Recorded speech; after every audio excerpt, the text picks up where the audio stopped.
My name is Carolina Aramburo, and in this video what I want to talk to you about is about natural ways to create a massive amount of energy.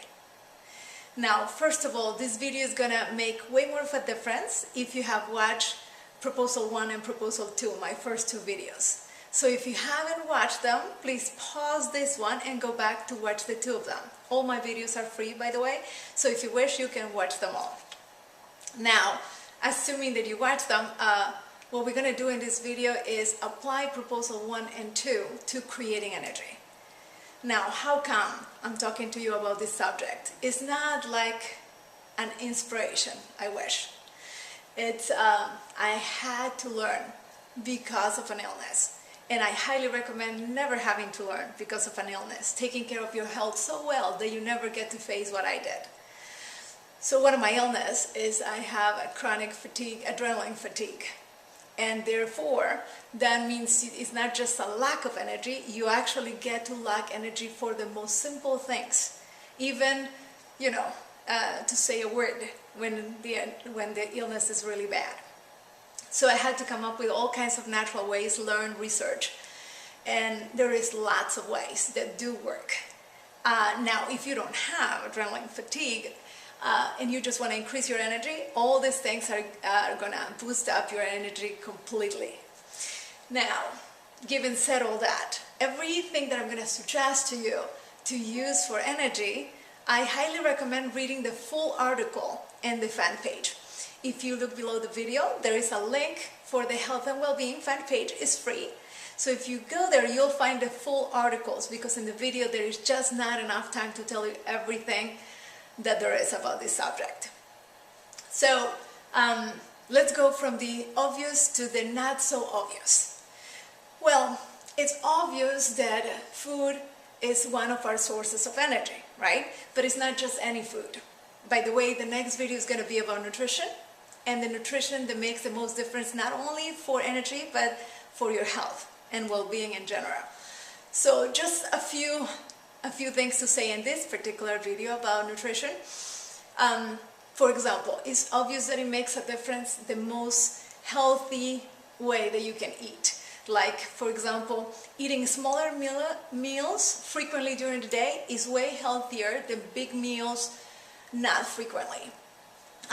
Obviously, it's way better to have a snack that is, for example, a fruit than having some carbohydrates.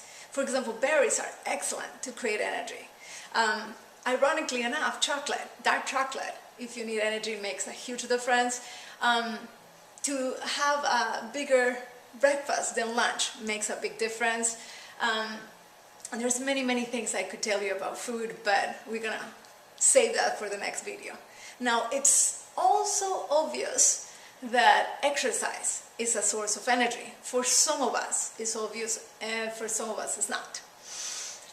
It doesn't seem logic. It's a little bit counterintuitive, because when you are tired, the least thing that you want to do is exercise.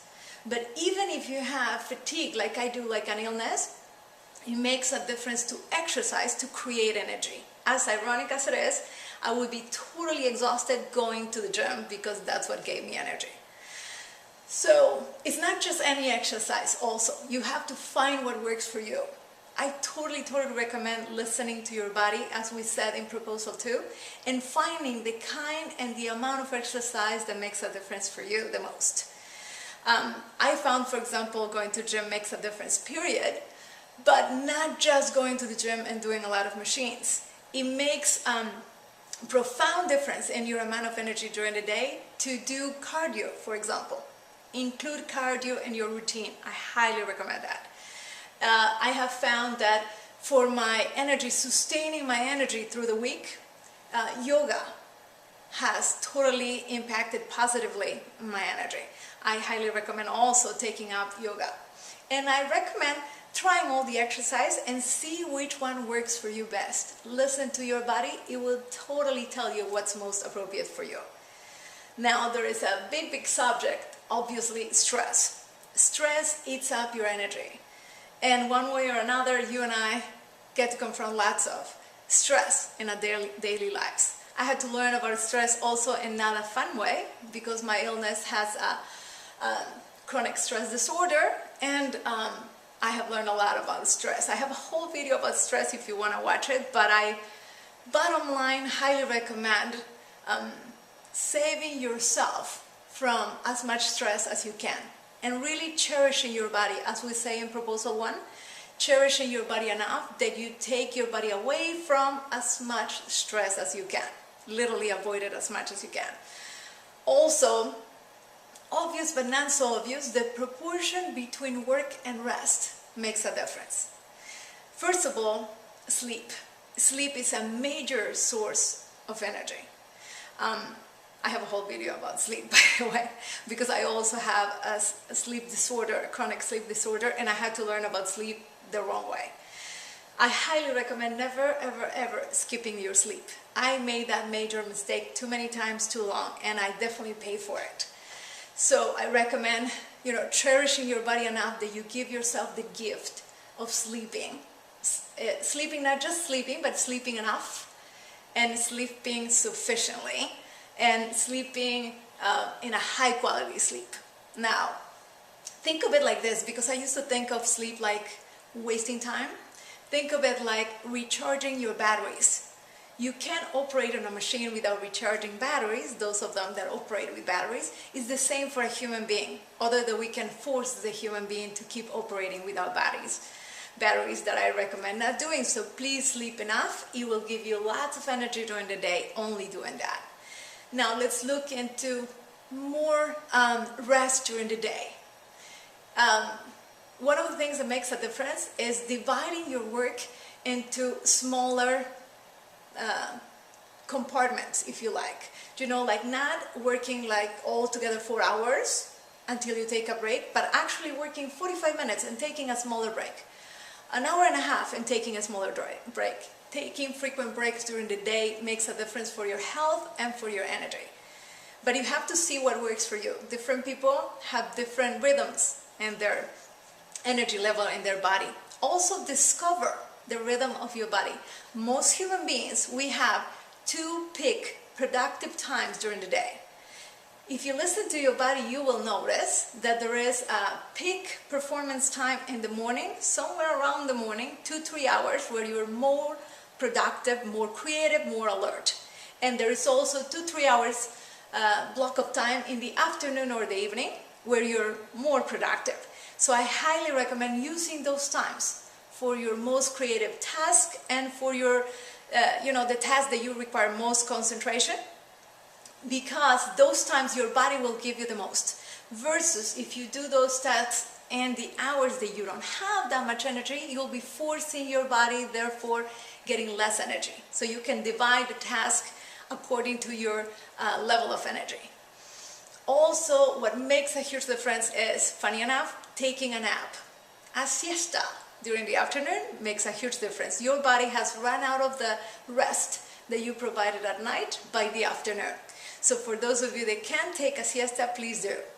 For those of us like me that cannot take a siesta, you could take 15, 10, 20 minutes to deeply meditate. That makes a difference also. But obviously you have to find what works for your body. So I recommend take the time to see what rhythm between work and rest works for your body. Now, there's many creative things that you can do. And by the way, in the articles, we have 55 natural ways that would give you energy. But creative things that you would never think of, at least I would never think of. Like, for example, wearing bright colors, dressing up that has you feel good about yourself, and you'll naturally generate more energy. Taking, a 2-3 minute break when you feel tired to stand up in your toes. That creates a lot of energy too, interestingly enough. Sniffing citrus. Aromatherapy is very effective. So if you sniff citrus, that would provide you for a little boost of energy too. Listening to music that you like and actually singing out loud, like people do when they're driving, that actually provides for energy. Laughing. Laughing, funny enough, is a very sustainable, great source of energy.